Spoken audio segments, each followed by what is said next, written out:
to the Under Center podcast. I'm your host, Darren Marr, and I am joined by two of the newest narrators for the upcoming Hard Knocks series on the Dallas Cowboys, Jake Woolhead and Fionn Malloy. Lads, Liv Schreiber has been fantastic the last few years doing narration, but who better than a Giants fan and a Washington fan to do narration on the preseason camp for the Dallas Cowboys?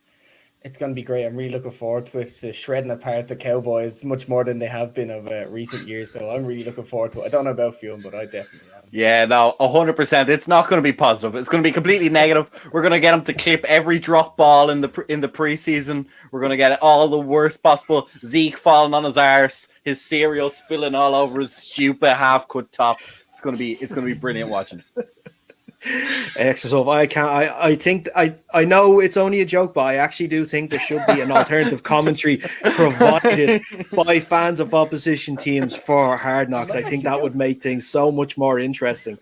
I think like back home here, like on the football that they play over on this side of the pond, remember they used to have the fan commentary for Sky Sports and stuff. Yeah. That's what they should do now for Hard Knocks. I think we've just stumbled across a fantastic idea. But apart from stumbling across fantastic ideas, we are also on the home straight of our off-season series. We have just two teams left to talk about, and it's actually the two Super Bowl teams from last season to talk about. Later on in the week, we'll be talking about the Tampa Bay Buccaneers, but tonight, our sole focus is on the Kansas City Chiefs, the reigning AFC champions. And we have on the show today JP from the Chiefs Focus First and 10 podcast and the Chiefs Focus Twitter page. JP, it's great to have you on. How are you? Hey, thanks for having me on, man. I'm doing good. How about you guys? Doing all the better for talking to you today. Yeah. But we're going to talk a lot of Chiefs. We're going to have a look at their off season. We're going to look at the season upcoming, but unfortunately, you probably have talked about it to death, and you probably hate to revisit it, but we've got to talk about the Super Bowl. Unfortunately, O-line issues were one of the reasons, obviously, that cost the Chiefs the Super Bowl just this past February against Tampa Bay, in a game that seemed to be one that the offense could never really get on top of things and could never really do anything to counter that Tampa Bay defense. We're a couple of months removed from the Super Bowl now. How many times have you looked back now at the game to sort of even see what went wrong and what needs to change in the coming year? Well, we knew probably week 5 that we were going to have problems with the offensive line. I mean, really from week 2 on, it was shuffled around so much that, Swartz was hurt a lot. Then Fisher got hurt. We didn't have LDT. We were just struggling. I mean, when it finally got to, I guess, the Buffalo, the AFC Championship game, Fisher was done. So our last starter on the offensive line was gone, and Mahomes got hurt.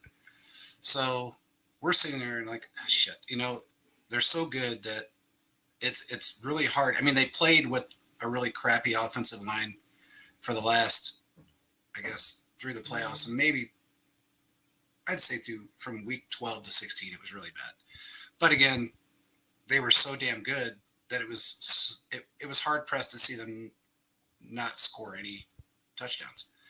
But again, going into the Super Bowl, you're going against a top 2 defense and a 3rd and 4th string offensive line that really had no clue what they were doing, trying to protect a guy that's injured in Mahomes. And he still did, I got to tell you, statistically, he was better than other than touchdowns, he was better than Brady. He had better numbers than Brady, but he always has better numbers. Most guys have better numbers than Brady. When it all boils down to it, people can say what they want. Some jack off on Twitter today got mouthy with me about Brady, and I'm not the one to deal with when it comes to, I can't stand that fucker. Excuse my language. I cannot stand him. I don't like the guy. He took $941,000 from the PPP plan for a nonprofit and then bought $1 million boat the next day. What kind of person does that? That's already worth $800 million. It makes no sense. But regardless, you had a referee that named her kid after Brady in the Super Bowl. That was a conflict of interest. multiple late flags. You know, every time Mahomes did something or our defense did something, flag. They waited until the play was done, then threw a flag. So it's like, you know, it mimicked the 18 AFC Championship game against Brady to a T. The difference is that we couldn't score. He had a better defense in Tampa than he did in the 18 AFC Championship game. And Brady lives on defenses, if you've noticed. I mean, they're getting rid. One of their wide receivers is trying to be traded right now because he don't want to be in New England anymore. But he didn't do shit with Brady. And everybody's, well, it's his fault because he wasn't any good. No, it's not. Brady's never the Patriots and Brady have never been great at cultivating talent. If you put talent in front of him, yeah, he's going to throw the ball to you. But a draft pick, never going to happen. And that kid wants out. And I don't blame him. I mean, I'd want out too. He's got no chance there. They've never been great at that. You know, they've been great at top 10 defenses, top 5 defenses. That's what Brady's lived on his entire career. If you look at all of his statistical years, he's an average quarterback. He just played in a really good fucking system. I mean, and among other things, but with that Super Bowl, I really don't put a whole lot on it. I mean, yeah, I was pissed at the time, and I watched the situation at the time and what really unfolded. And I know things were said on the field within our own players. I mean, I can tell you now, some of the players at halftime walked up and said, "There's no fucking way we're going to win this game. It's impossible." And they saw the writing on the wall at halftime. It had nothing to do with the offensive line, really. It was what was going on other than the field of play. I'll just put it that way. So I don't put a whole lot into it, man. I mean, it was a game that we were really, really suffering injury-wise. We had no Sammy Watkins. We had no offensive line. We didn't have much of anything. You know, we had a quarterback and 2 wide receivers in Kelsey and Hill. That's what we had. Yeah.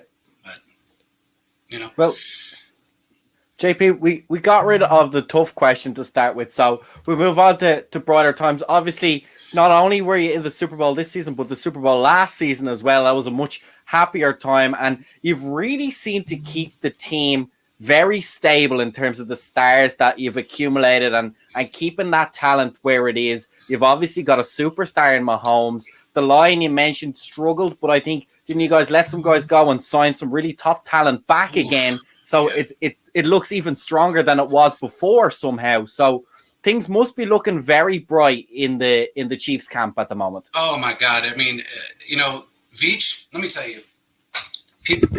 I'm like the most unbiased person you'll ever meet. I will say if somebody makes a mistake, I don't care what team they're on. Veach is probably in fact, he is in the 33 years I've been around football and up close and personal with football. He is the best GM I've ever seen. There's nobody better than that guy. He's a contract guru. He's a player's GM.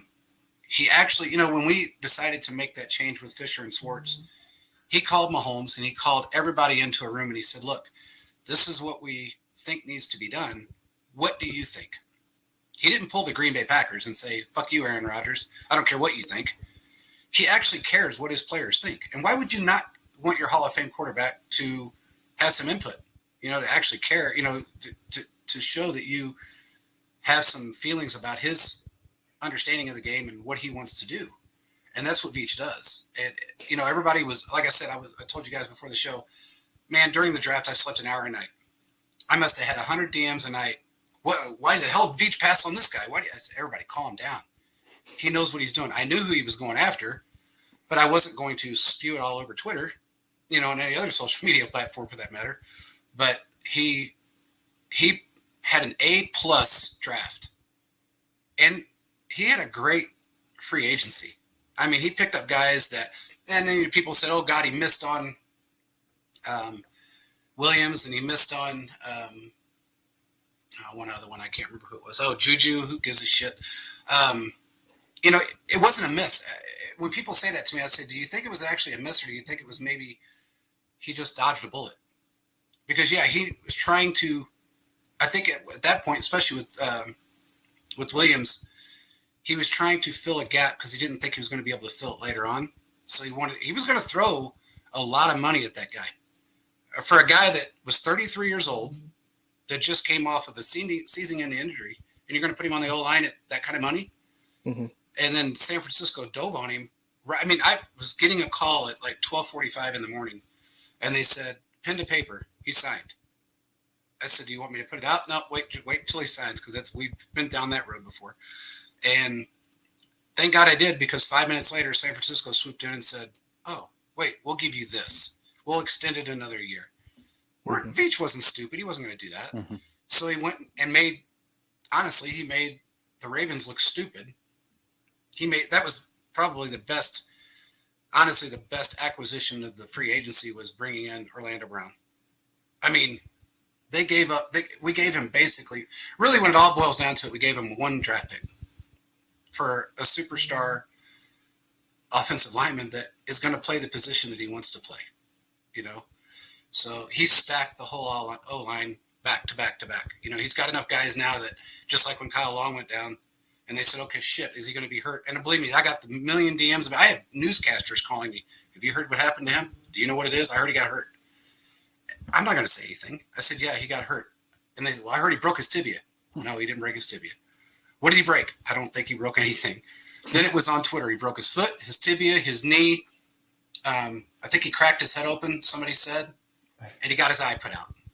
All these motherfuckers said all this crazy shit. I'm like, where are you getting this information at? Because I wasn't around for this, and I'm talking to guys that are on the field when this shit happened. Jeez, I want to see the tackle that does all that damage in one go. That's hit by a fucking truck or something. I mean, I thought he got hit by a truck. I thought, man, he crossed the street, fucking trash truck got him. I didn't know. I mean, but Orlando Brown rolled on him. Maybe that's the only chance that happens. Shit. I mean, and Orlando Brown, I gotta say, has become. It's almost like he's played here for the last 3 years. It's crazy how he adapted to this team so quickly. It's almost like he belonged. Well, he does belong here. I mean, he's really done a great job transitioning, and he's happy. He's happy to be here. And, I hear other things that he has said about his former team, and it makes me laugh when I hear it, because, I mean, what he's saying and what we've all thought is actually true, so it's kind of like, this is good stuff. So it's nice to see. But, he's done a great job Veach's done a phenomenal job, him and Andy, pulling in the right players, getting him acclimated, and getting him ready for a starting position. That's what they do. That's what their MO is. So. Yeah, and like you were mentioning, the O-line seemed to have been a point of emphasis in the offseason to improve, and they've definitely done that. Like you've mentioned Orlando Brown, you've mentioned other names that you didn't get to mention. Joe Tooney, Austin Blight was a sneaky good pickup.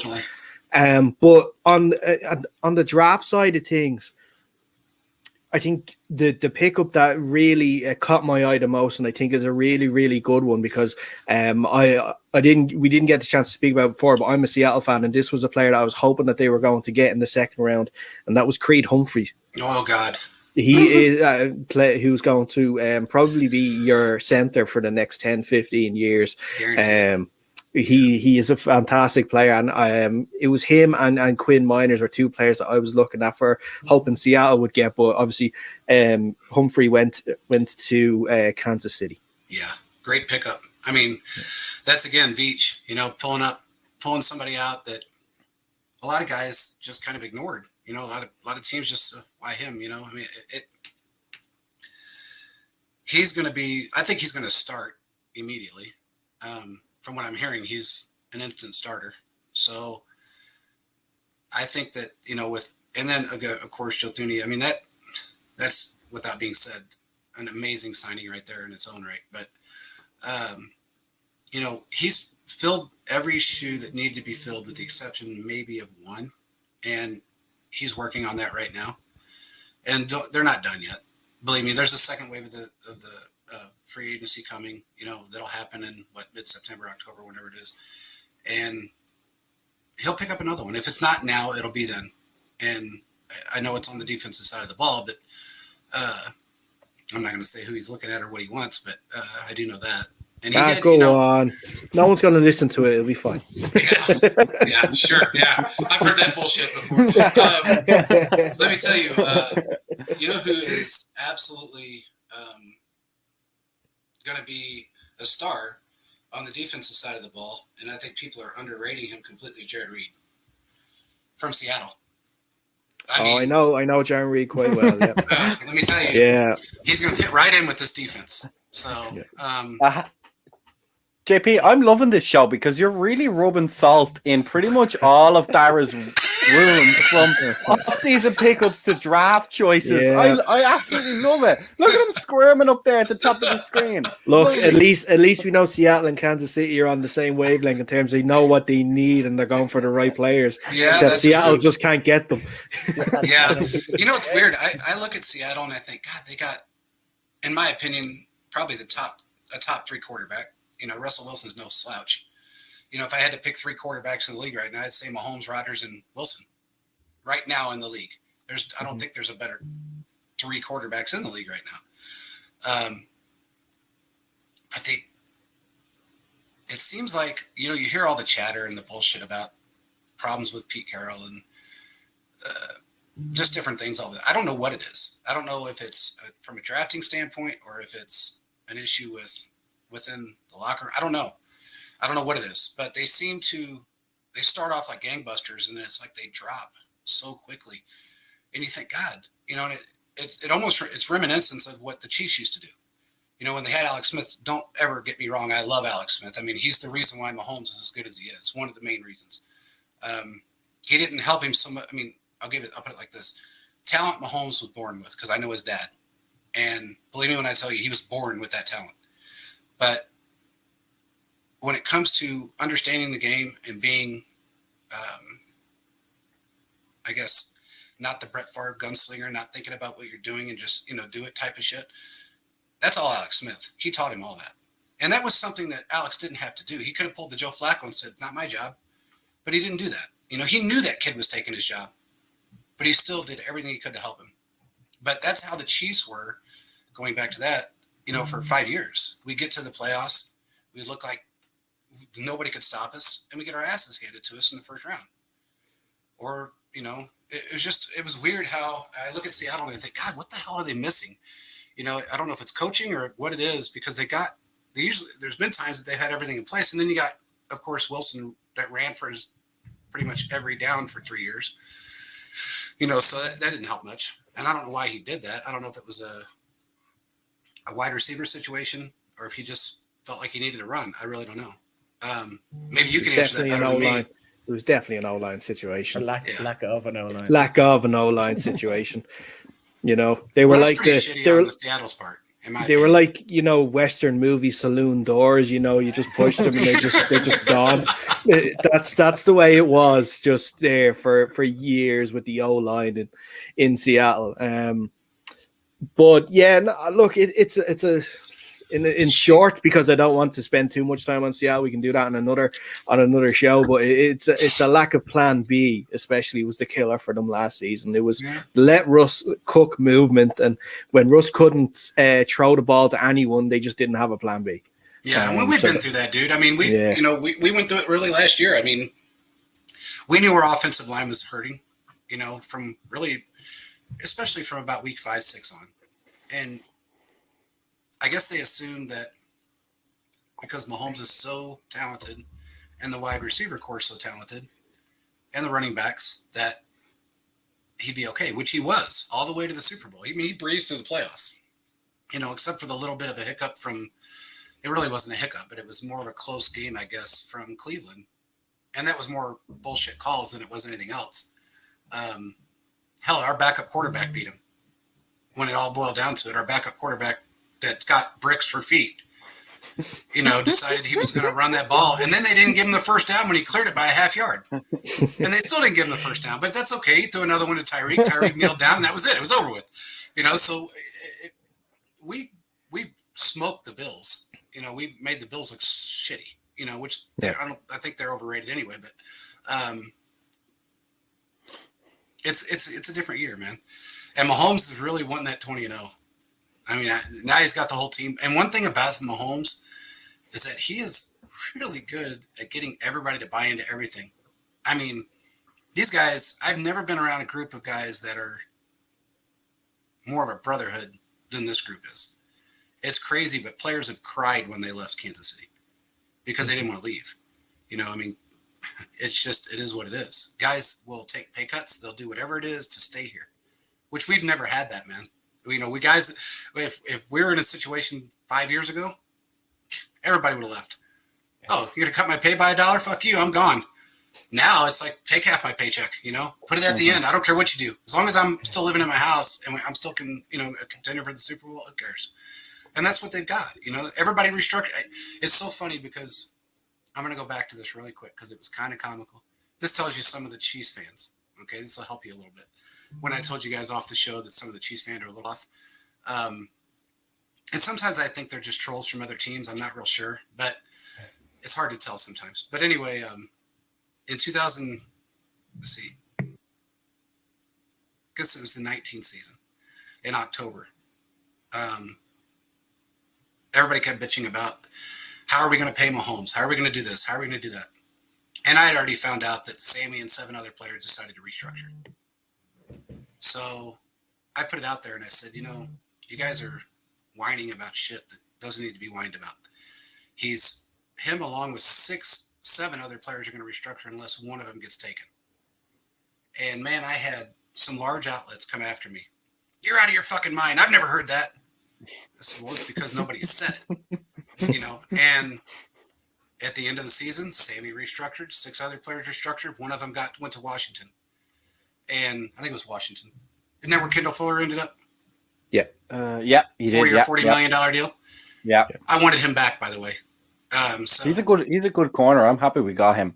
You know what? He's a better safety. People don't realize it, but he's a damn good safety. I mean, we moved him from outside to inside. Oh my God, what a difference he made. It was hard to watch him walk away, and I was hoping we'd get him back, but that didn't happen. So yeah, but you never know.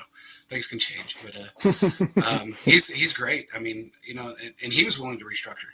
So, and then again, this year it happened. Chris Jones, all these guys, Travis Kelce, a bunch of guys restructured just to help the team. And it's going to happen again. We're going to sign an extension more than likely with Tyron. It's about 90%, 95% done. And you got Frank Clark that we don't know what's going to happen with him yet, but he just can't seem to stop carrying guns, especially Uzis, in a state that you're really fucked if you carry a gun in it. But it's not like here. Where I'm at, you can walk around with a frickin' AK-47 and nobody's gonna say shit to you. But you go there and you got a gun in your, the gun's in the front car, the clip's in the middle, and the bullets are in the back. They're gonna give you a felony. Mm-hmm. And he already got caught once with a gun, and he gets caught with a fucking Uzi in his car. So regardless of whose gun it was, he's saying it was the security guards. It may have been. Who knows? But you shouldn't have it in your car. It's that simple. Yeah. You just got a $105 million contract, dude. Put the guns away. Stay at home. If you're that worried when you leave, stay at home. It's that simple. It's $105 million. You're pissing down the drain if you get put in prison over a stupid ass gun that didn't even have a bullet in it. The clip was not even in the gun. Mm-hmm. It wasn't even chambered. So that's how bad it is in California. They don't believe in guns, man. But it just kind of is what it is. But yeah, man. I mean, I think you're going to see a different Chiefs team. They're so motivated right now, just from all the bullshit about Tom Brady. They are more motivated than ever right now. I mean, we're going to see what happens, but that's what it looks like. Hey, JP, I have one guy that I'm really excited about that I love on the Kansas City Chiefs is Clyde Edwards-Helaire. Obviously, last year he had, I think 803 rushing yards, 4 touchdowns rushing. He's just a guy I think is perfectly suited to be on the Chiefs defense, our Chiefs offense. What do you think of him? I'm excited to hear your opinion on him. Oh, Clyde is a sick runner. The one thing about him, he does remind me of Kareem in some ways, but he has his own style that I can say is, how should I word this? He can do a little bit more than Kareem could. He can run up the middle, which Kareem was not the greatest at. He was great on the outside corners, and you could barely bring him down. Clyde's the same way, but he's more versatile. He's got a lot more versatility than I think Kareem did. He just hasn't had a chance to prove. He got injured, and he didn't really have a chance to prove that. And plus with the offensive line, and he still did great with the offensive line as crappy as I mean, he outplayed Bell. Bell, every time, 2 yards, a yard, 2 yards, a yard. He finally got a touchdown, week 9 or whatever it was. But Clyde has all the attributes to be top 3 runner in the league without fail. You know, he's a beast. Kid's strong, and he knows how to get skinny, if you know what I mean. I mean, he can get between the tackles like nobody, man. He that's where he reminds me of Kareem, because Kareem was like that. Kareem could get skinny when he needed to, and he's like himself as a running back. Yeah, that's just what. Yeah, have to do a test of that. Well, you guys got a great running back. I mean, yeah, we do. If he can I love that kid. Stay healthy. Man, I tell you what, that was kind of shitty on. You know, I mean, the way he got hurt, and then the fact that your guys' offensive line wasn't that great either. No, it was awful. Yeah, so I mean, it happens, dude. But that Saquon's a beast, dude. I mean, he's incredible, man. You know what I've said, and this is no knock against you or anything else, but I always said that if he got drafted by Green Bay or because they had the top offensive line and a great quarterback, or anybody that was a decent contender, anyone better than the Giants, he would have been a legend, a Hall of Famer after 2 seasons. But unfortunately, the Giants let him down, and the Giants made him famous for jumping over players because they can't block them. So he has to leap them, and it's really sad for him, but it's great for Washington because it limits his damage a lot. I forgot you're a Washington fan. You know what's funny, man? Is that I have been rooting for Washington for a couple of years now, and I told everybody, I said, it's not a joke of a team. They just got to get the pieces together. And making the playoffs with a losing record was great, but I mean, not too many. I've only seen that happen probably 6 times in my life, where a team has actually made it with either a 500 record or maybe one back or whatever. But again, look, they put up a fight in the playoffs. It wasn't, and they had a shitty quarterback at the time. Who was it? Are you talking about Heineke at the end of the Bucs game? Yeah. Yeah, I mean, look at him. I mean, wasn't he with San Francisco? I don't remember. I know he was with San Francisco. He was with the Giants for a bit. Or not the Giants, sorry, the Vikings. The Vikings. Yeah. I thought he was, I don't know why I thought he was with San Francisco for a little while, but I could be wrong. But anyway, nobody expected you guys to get there. I mean, nobody did. Especially after the Alex Smith situation, and I don't know. This is a different league, and that's what I try to tell everybody. Everybody wants to harp on one thing or another, but this league has changed so much over the last 20 years. I mean, I remember, standing on the field and watching the Chiefs run on 3rd and 4th down, and they had J.J. Burden, which is a good friend of mine, that can catch anything, and he's basically out there running blocks at 5'7", 180 pounds. I'm like, what the fuck are you doing, Marty? It's like, dude, I know you got Christian Okoye, and I know you got Barry Word, and I know you got all these guys, but goddamn, you got these great wide receivers out here, and you've got a quarterback that can get to them. So why not do it? Oh, no, we got to run. Marty had a philosophy. Ground and pound. Oh, man, he had a philosophy for everything, that guy. He had a philosophical comeback to everything he said, no matter what it was. I mean, you could say it's cloudy out, and he will tell you why it's cloudy and the best part about it being cloudy. I mean, he did not have a negative thing. I love Marty. I mean, I did. I loved him. He was a great guy. And he used to let, and I wasn't a player. I used to play baseball, and my friends played football, a lot of my friends, and I just happened to be brought to a football game, and after I got injured and I couldn't play anymore, I wasn't ever picked up again. And I ended up meeting Derek Thomas and J.J. Burden and Joe Montana and all these guys, and Derek and I figured out we lived 4 doors from each other.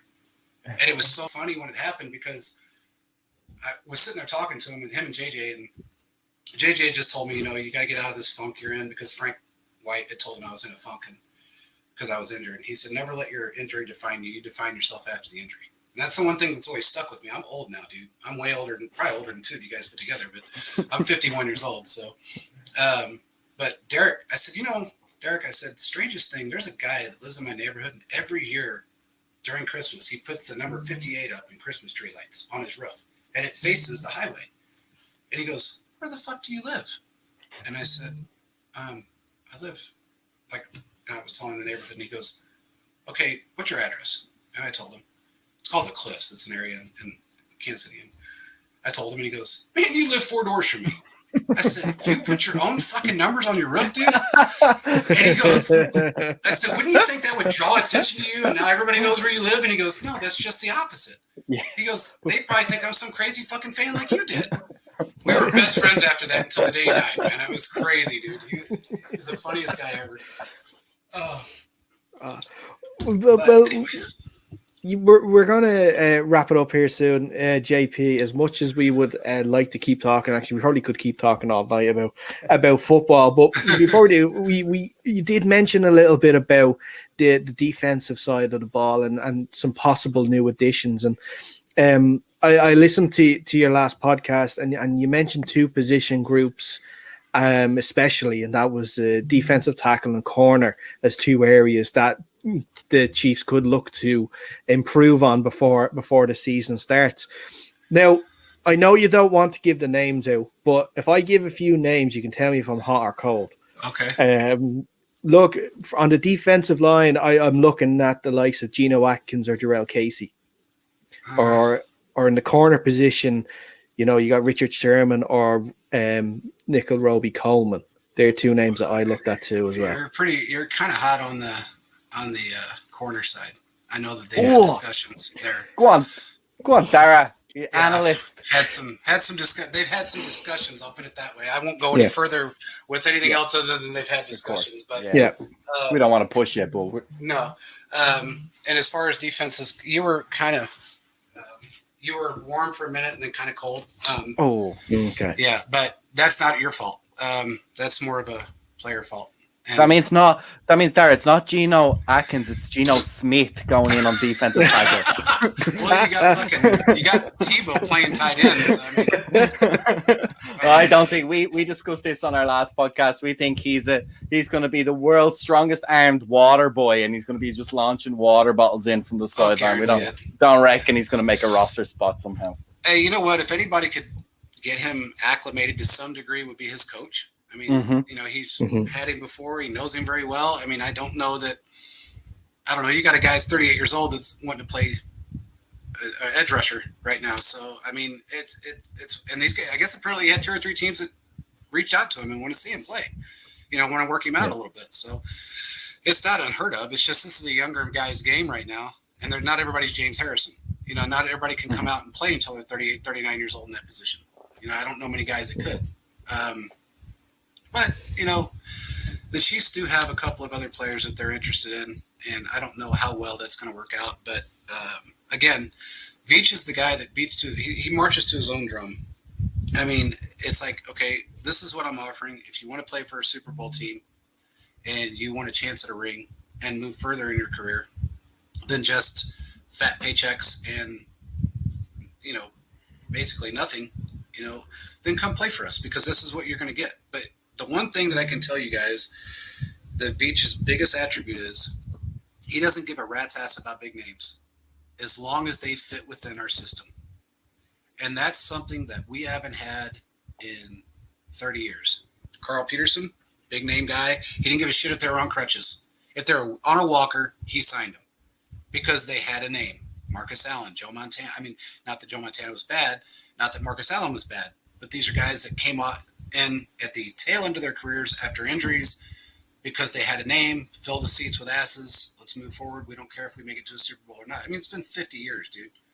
50 years before we hit the first Super Bowl again, and now we've been to 2 and probably going to go to 3 in a row. So I see Mahomes easily getting, in his 10 years with Kansas City, I can see him going to 5 Super Bowls. Easy. Because the team is set up for him to last another 7 to 10 years. So, especially like you mentioned earlier on with the contract extensions that have helped the team, obviously cap wise and as well, and especially able to negotiate a tough cap hit this year, and then next year it will just open out enormously so that they can, even if they want to get some more extensions done that can pay players a little more, or even just go crazy in free agency again next year, they can do that too. But listen, like I said, we're gonna wrap it up here, JP. But before we let you go, for anyone that's interested in listening to the Chiefs Focus podcast, where can they find it? You can find us on the Chiefs Focus website. Any podcast platform you're on, we're on all of them, from iHeartRadio all the way up, or all the way down, I should say. And then if you even want to log into Anchor, you can log into Anchor and hear it from there. So. Yeah. Excellent stuff. Excellent. Listen, JP, it's been great having you on today. We really appreciate the time you've taken to speak to us about Chiefs. I know, especially just after the long weekend over there in America. But like you said, you got the chance to do nothing, and sometimes that's just the best thing you could possibly do. When it was nice to sit and do nothing. Yeah, it's the first time I've done that, and I don't know how long. So Caleb was sick today. He actually got sick yesterday, and he's called me and he said, "Dude, I can't be on the show today." And I said, "That's okay. I mean, you know, it is what it is. It's not. I'm not used to it. So, you know, he's been on the show with me now for going on 2 years, and we went through a transition of co-hosts for a while that couldn't hack it. So they couldn't find the time. I guess I should put it that way. You know, in their busy lives, watching TV. But TV and booze was the best thing you could ever invent. But for those guys anyway. Anyway, we have to deal with Jake every single week. It's like it's a disgrace, to be honest with you. Hey, he has a TV on. He has a TV on behind the camera right now. That's funny as I can see it. No, you know, if you guys, it's so funny because you say that. I listen to guys I was almost late to this today.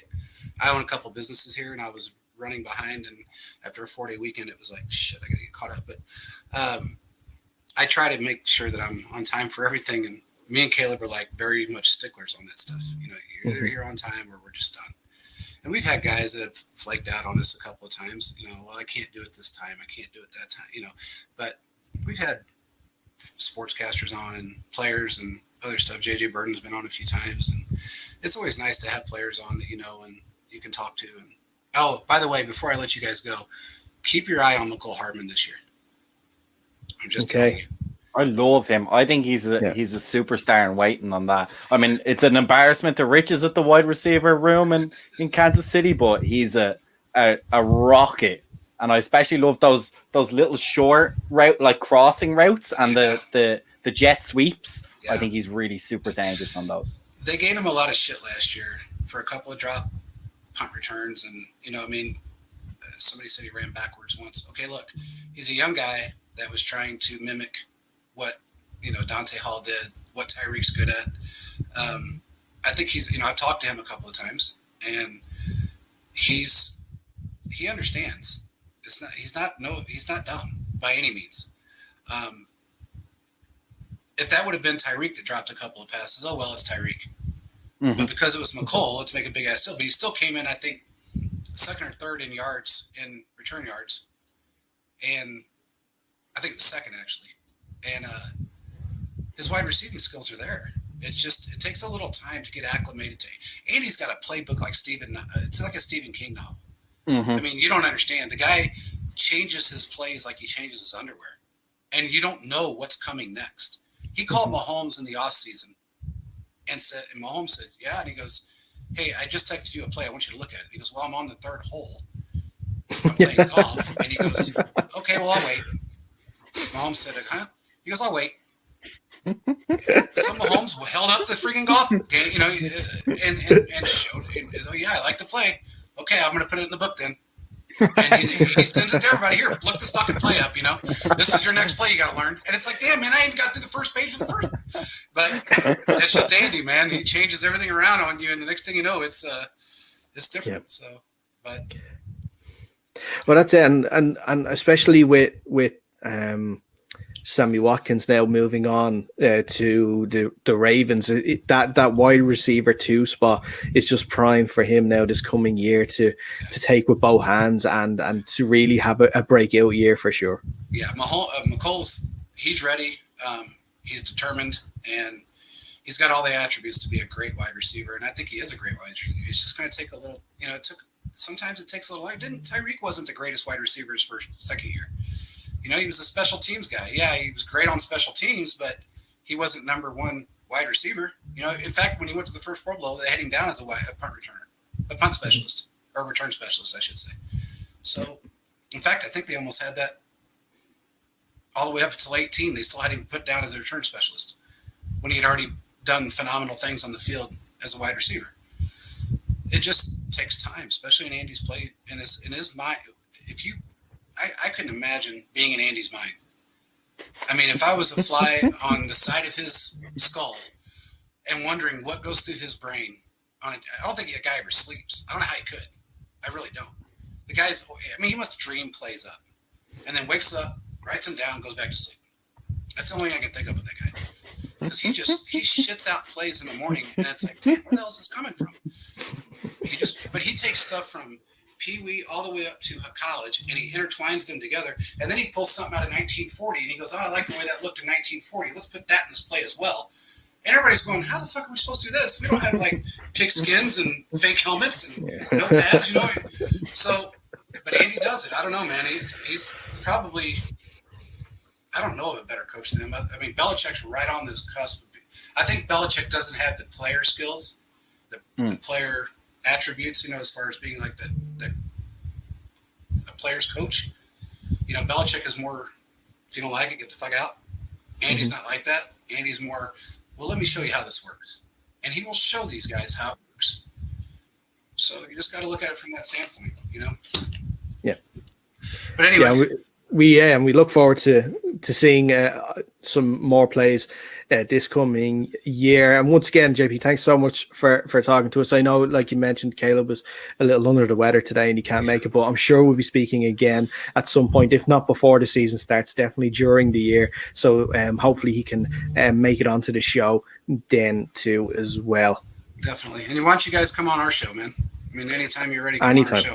Yep. We'd love to. We'll DM you. Anytime at all, we'll be there, and we can talk about how similar the Seahawks and Kansas City are now as well, and say how they're going to be in the Super Bowl this coming year against each other. Well, you got two teams that are right there, and then you got two teams with the other two guys that are maybe gonna make we're in a different league, but we're close enough as well. Yeah, we can have some discussions about it. Time. I mean, it's how it is. It just takes a little time, a little time, and a little bit of energy and dumb luck. Patience as a fan. A lot of patience. Hey man, we waited 50 years. Okay, yeah, you guys fucking won a Super Bowl against Brady, so I don't want to hear that shit. Let's hope that Patrick Mahomes doesn't fall off the cliff like Russell Wilson. Yeah, no. You're bringing the cliff into this again. That was rough. You know? That was rough right there. Yeah, I don't think so. Yeah. Jealousy is a horrible look on you two guys sometimes. It really is. You know what's great though is when you get them on Twitter, because I get guys like a lot of guys in the Chiefs focus group. They'll hit me up and they'll say, "This guy's being a real dick on Twitter." I was okay. Go after him, JP. Well, I go after him in a way that it's so funny because I don't know why they do this, but they say I'm very good at going after people without making. I don't say anything that's very negative, but I make them look really stupid when I do it. So when I do that, they shut up. They don't bother anybody anymore. You know, they either block me, they mute us, or they just walk away. So it's a lot easier for, I guess, me to, because I'm old, I'm able to articulate my words in ways that maybe most guys don't understand, and they just say, what the fuck did you just say? Or I just make them look really ignorant. I don't know which one it is, but it's a lot of fun to do when they really come after, especially, what's that name? Raider Cody? One of those, Yeah. He's got a banner up about Derek Carr, the best quarterback in the league, and all this shit on his page. The guy's got his fucking handle on the back window of his truck. Oof. He drives that's around that's not a move. That's not a look. Who does that, man? I mean, women aren't liking that. I'm just going to. Is that not a thing? I'm going to have to remove that Under Center podcast bumper sticker from the back of my car now. I don't think that look works now. That mobile advertising is not a thing now anymore. Oh well, the funny part is that some guy said, "Is that because the guy was behind the truck?" And he says, "Is that you, Raider Cody?" And he goes, he puts a thumbs up on Twitter.